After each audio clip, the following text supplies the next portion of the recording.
back to For Real. It's Wednesday, and that's a good thing because we get to share the news with you. I want to take a quick moment to thank everyone who commented on the video we put out on Monday regarding our return to Cambodia. More on that in a few days. Today, though, we're climbing back into the van for a bit more highway action. Provided to us by Mark from Mark's Mildly Interesting, today's ride comes with air conditioning, and it's worth noting that before I removed the video's sound, the accompanying music was "The wheels on the bus go round and round." I think that's some kind of metaphor for life. We hope you enjoy the Vanarama. It does have several advantages compared to the bike, including air conditioning and protection from the brutal Cambodian sun, to name just two.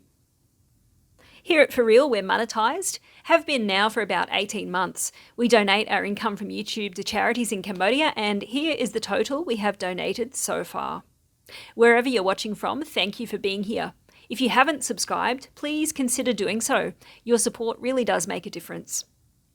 Today is Wednesday, the 26th of October, and in this episode we'll look at traffic violations and fake tickets, crime along the Lao border, see what the Eden Garden gang have been up to, and find out why a man from Banteay Meanchey had a snake in his pocket.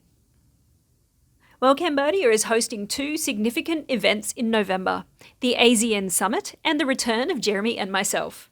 Phnom Penh City Hall has called for residents to beautify the capital so that it will be fit to receive us, and of course the important delegations from around the world.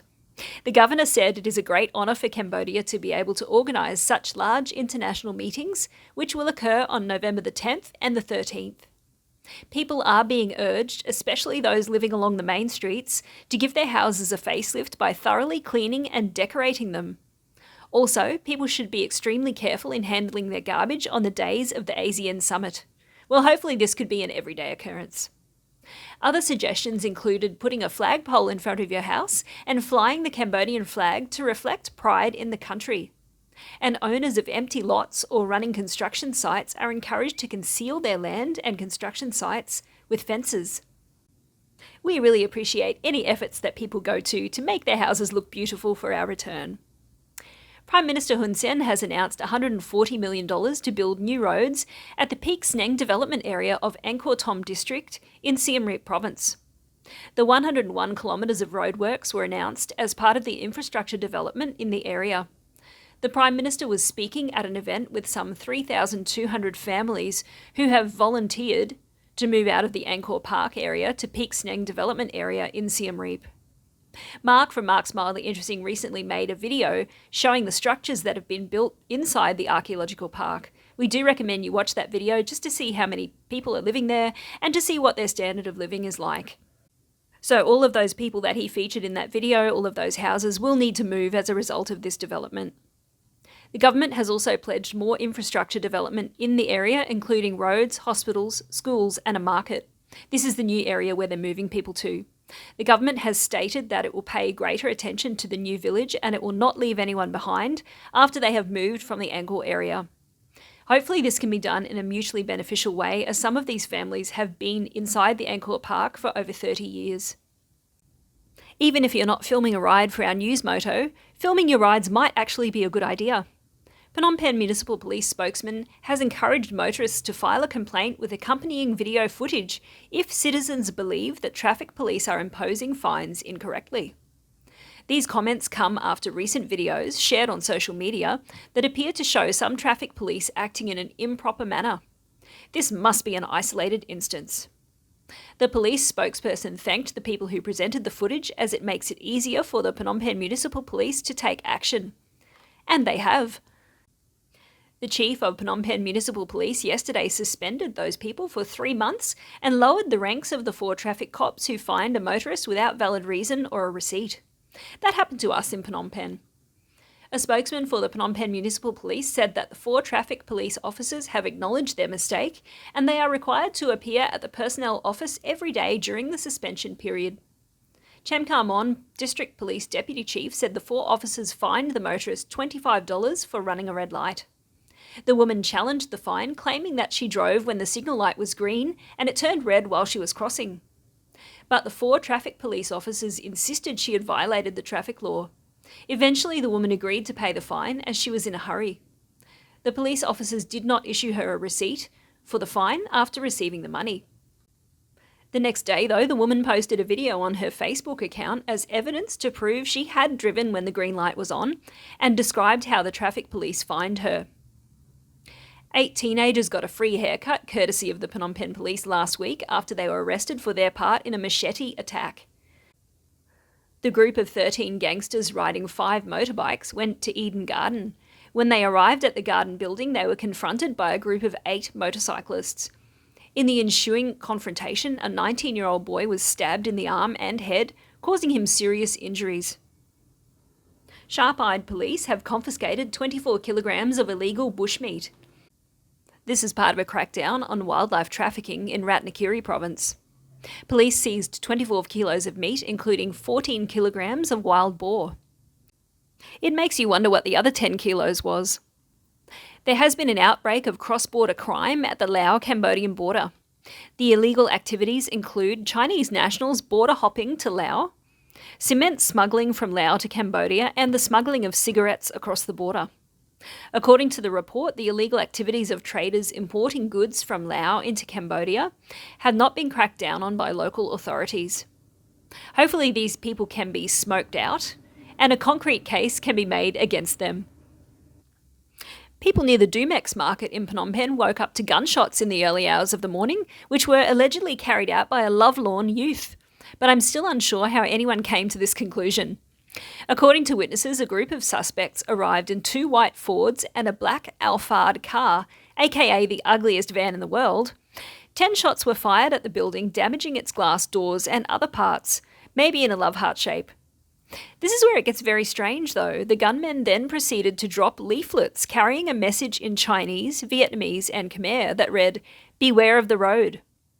If anyone has any idea what this message could mean, please leave it in the comments below. Could be a warning for other Alphard drivers to watch out for road dividers. A man who claimed he saw the incident first said that he saw a black Alphard car stopping near the Skyline condo.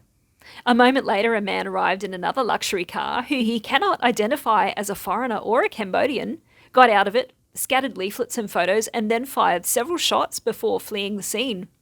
He added that he could not read the number plates. Up next, these people didn't listen to the warnings, beware of the road divider.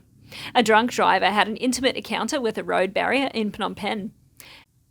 According to sources at the scene, prior to the incident, a gold Lexus LX 470 was seen driving in an erratic manner along Route 289 from south to north at high speed. The man then lost control of his vehicle, smashing into a road barrier and causing severe damage to his vehicle. Bemused local residents discovered a car in a canal. The submarine was found just after midnight along National Road 4 in Phnom Penh. The car was a Mitsubishi. However, there was no sign of its driver, who is assumed to have fled the scene by running or perhaps swimming away.